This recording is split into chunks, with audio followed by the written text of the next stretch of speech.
أيمن زيدان كان يشع من الوهج هيبة وجمال روح وحضور.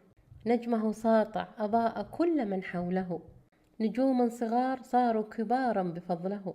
أصبح زيدان سيد وأمير، اسمه في الفن عالي ويضيء وذاع صيته. حتى عندما تفرق الأحباب من حوله كان قويا لم يهتز، وعندما توفي ابنه لم يجزع، صمد ولحق بابنه شقيقه شادي. وصمت زيدان عن الكلام لأنه يعلم أن هذه سنن الحياة، قوة وعجز ورحيل. لم يلتفت إلى الوراء. يا أيها الصقر الجريح حلق بعيدا عن الهموم، منها تحرر، عد للحياة مجددا.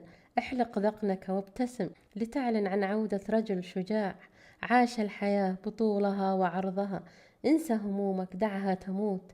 الكل يا ابن الشام مغادر، زيف الحياة ووهج الشهرة أعمى عيونا وعيون.